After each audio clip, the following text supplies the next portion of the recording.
money.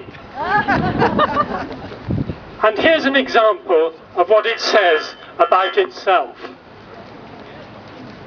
Oxford University is one of the great centres of academic excellence in philosophical ethics.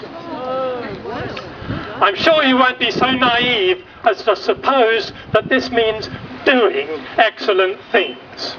No, we know what the university's ethics are in practice. And in any case, a professor of physiology helpfully reminded us a little while ago.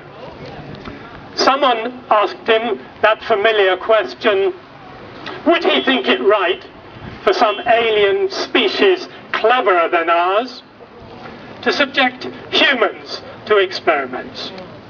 And he said, yes, though no doubt we'd all do our best to keep out of their way. So that's modern university ethics for us. If you're top, you get to exploit the others. Every species for itself, and bad luck the weak. Not that there's anything so new about this.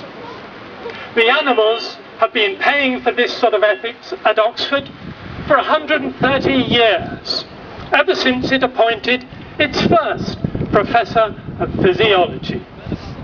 And let me say something about that man, John Scott Burden Sanderson.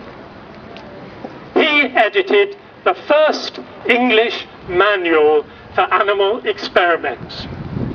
And in all the 400 pages of that foul book, and among all its various hideous and fatal procedures, there is not one mention of any duty of care or compassion towards the animals. But then Burden Sanderson always claimed that animals didn't generally mind being experimented on. In fact, he told a royal commission that dogs didn't feel much pain even when, by way of proving something or other, they were baked to death.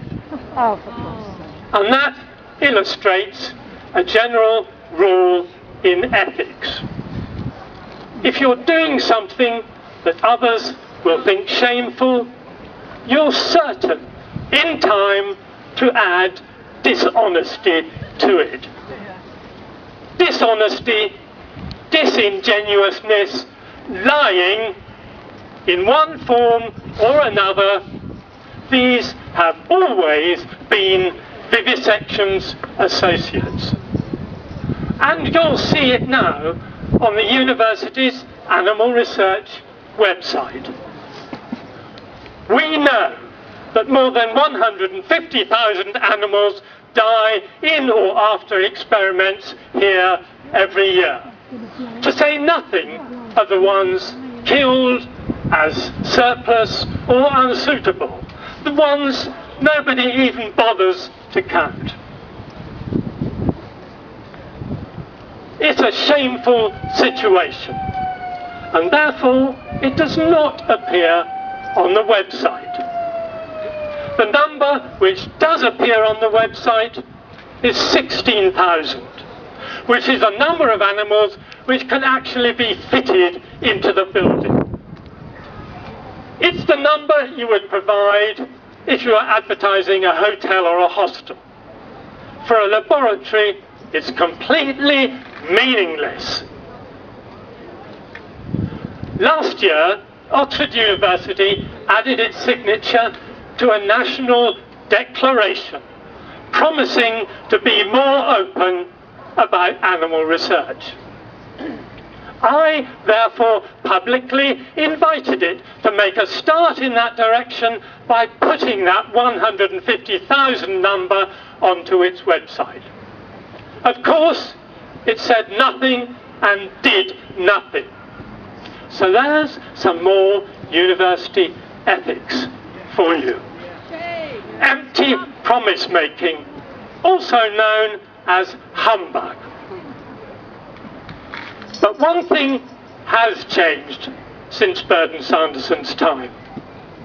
when he brought this new variety of predatory sub-ethics to Oxford in 1882, other university people minded. There was a campaign against him and his new laboratory, led by the head of the Bodleian Library, Edward Nicholson. And here is the creed upon which Nicholson based that campaign and which he had printed and circulated in the university. Animals have the same natural rights of life and liberty as ourselves, and for the same reason, that these rights are the necessary outcome of a capacity to feel pleasure and pain.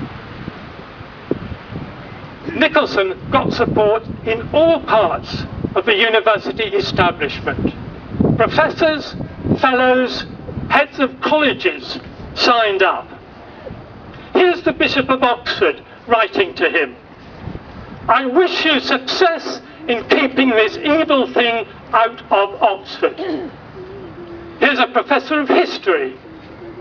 Let us be spared the disgrace of seeing a university building defiled by the horrors of the torture chamber. And they weren't afraid of showing they minded. In fact, the professor of fine art, John Ruskin, said, the scientists slink out of my way as if I were a mad dog. That's what I call excellence in philosophical ethics. Not just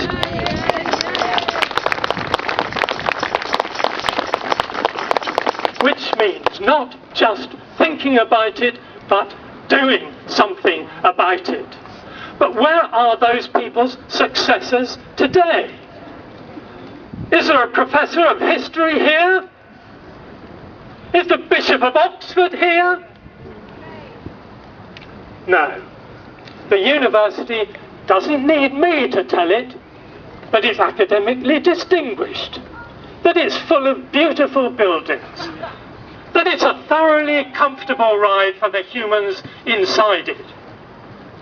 What it does need telling is that ethically it's become indolent, complacent, slovenly, cowardly, third-rate.